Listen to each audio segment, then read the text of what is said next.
नमस्कार. Prime time महाराष्ट्रमध्ये मी सुहास आपल्या सगळ्यांचं स्वागत करतो.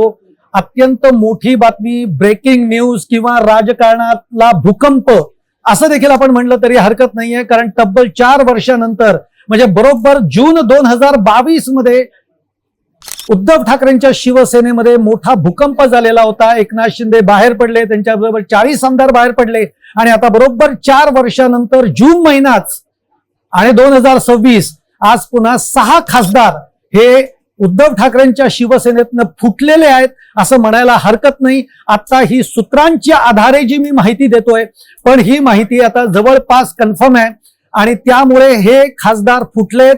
हे फुटून त्यांनी लोकसभेचे जे अध्यक्ष आहेत ओम बिर्ला यांच्या बरोबर त्यांच्या समोर एक पत्र सुद्धा गेलेलं आहे की आम्ही शिवसेना उबाठा गटातनं बाहेर पडतोय, आम्ही एक स्वतंत्र गट तयार करतोय आणि याच्या पुढच्या काळामध्ये एकनाथ शिंदेच्या शिवसेनेला आमचा पाठिंबा असेल, अशा पद्धतीचं पत्र सुद्धा आता या मंडळींकडनं दिलं गेलेलं आहे. ही मंडळी कोण आहेत, हे 6 फुटलेले खासदार कोण आहेत, हे सगळं आपण बघणार आहोत. तुम्हाला माझा व्हिडिओ आवडला तर लाईक करा, शेअर करा, चॅनल सबस्क्राईब करायला विसरू नका आणि तुमच्या देखील कमेंट या कमेंट बॉक्समध्ये कळवा. काल संध्याकाळपासून प्रचंड वेगाने दिल्लीमध्ये एकूण घडामोडींना वेग आला. सगळ्यात महत्वाचं म्हणजे काल संध्याकाळी उपमुख्यमंत्री एकनाथ शिंदे हे राजस्थानला गेले. राजस्थानला का गेले तर ते ओम बिर्लांना भेटले, म्हणजे जे लोकसभेचे अध्यक्ष आहेत त्यांना राजस्थानमध्ये भेटले. ओम बिर्लांनी त्यांना आज सकाळी 11 वाजताची वेळ दिली दिल्लीमध्ये आणि मग त्यामध्ये एकनाथ शिंदे आणि त्यांचे सुपुत्र श्रीकांत शिंदे हे दिल्लीमध्ये जाऊन ओम बिर्लांना भेटले. कालपासून रात्रीपासून सगळ्या घडामोडी वेगानं घडायला लागल्या. मी प्रथमतः हे मान्य करतो की कालच मी व्हिडिओ केलेला होता आणि त्याच्यामध्ये मी म्हटलेलं होतं की हे 6 खासदार फुटणार नाहीत.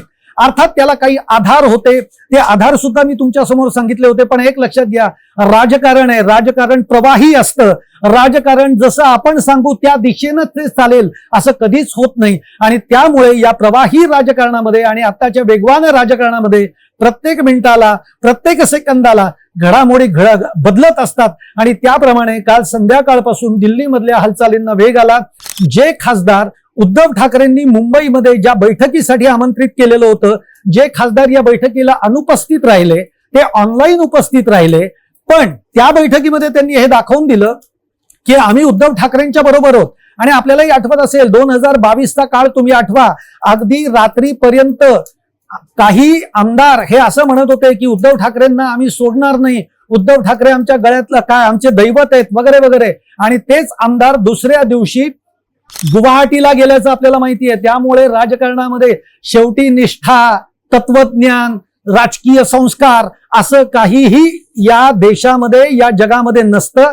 हेच महाराष्ट्राच्या राजकारणाने दाखवून दिलेलं आहे. आणि त्यामुळे जे कालपर्यंत खासदार म्हणत होते की आम्ही उद्धव ठाकरेंच्या बरोबर आहोत, ते आता उद्धव ठाकरेंच्या बरोबर राहिलेले नाहीत. हे खासदार फुटले, त्यांनी स्वतंत्र गट तयार केलाय आणि आता तो गट, स्वतंत्र गट हा एकनाथ शिंदेच्या शिवसेनेला पाठिंबा देणार आहे. आता या सगळ्या पार्श्वभूमीवर जेव्हा ही सगळी कुणकुण लागली तेव्हा उद्धव ठाकरेंच्या शिवसेनेकडून सुद्धा अनेक, ज्याला आपण म्हणतो, तयारी करण्यात आलेली होती. उद्या त्यांनी संसदीय बैठक देखील बोलवली होती.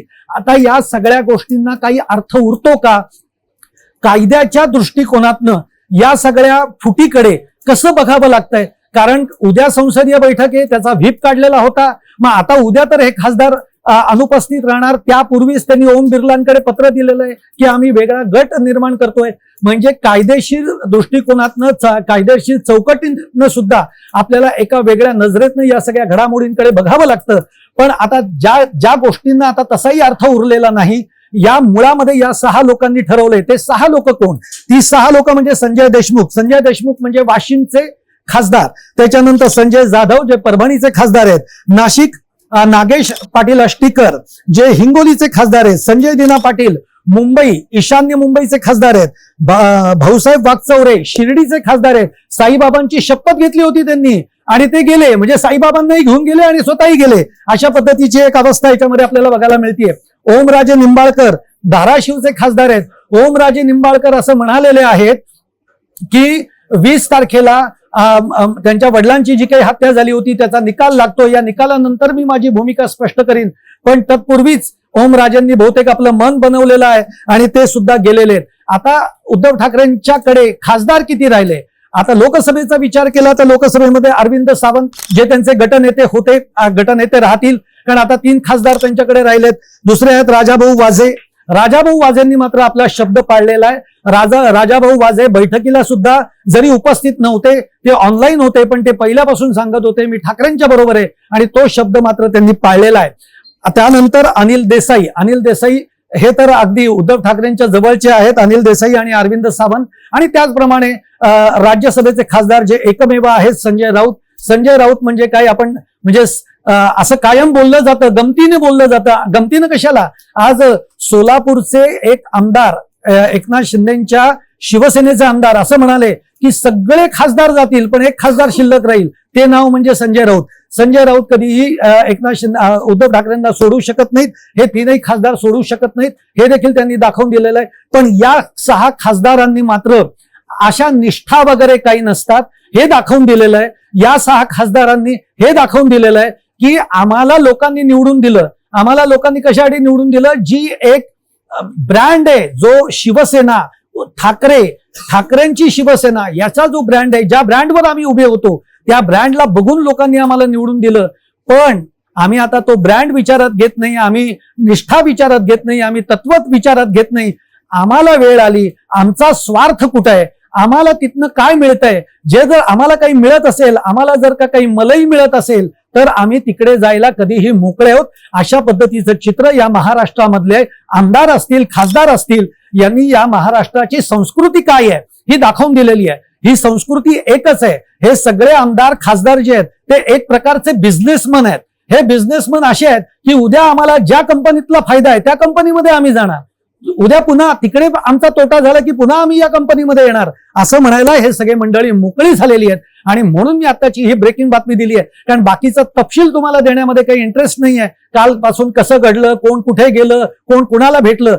आता महत्वाचं राहिलंय की हे 6 खासदार हे फुटलेले आहेत, त्यांनी वेगळा गट निर्माण केलाय आणि हा गट आता एकनाथ शिंदेच्या शिवसेनेला पाठिंबा देणार आहे. ही सगळ्यात मोठी ब्रेकिंग बातमी आहे. आणि हीच ब्रेकिंग बातमी म्हणजे उद्धव ठाकरेंच्या शिवसेनेसाठी हा मोठा हादरा आहे. पण असं असताना आपण म्हणतो ना, बचेंगे तो और भी लढेंगे. तुम्ही जितकं आम्हाला माराल, जितकं आमचं काटछाट कराल, तितके आम्ही पुन्हा एकदा म्हणजे ज्याला फिनिक्स पक्षाप्रमाणे आम्ही राखेतून सुद्धा पुन्हा आम्ही आमचं अस्तित्व निर्माण करू, अशा पद्धतीचा एक संदेश ठाकरेंच्या बरोबर जे राहिलेले त्यांचे सच्चे शिवसैनिक आहेत हे सातत्याने देण्याचा प्रयत्न करतायत. आणि राजकारणामध्ये कधीच कोणता पक्ष हा संपत नसतो.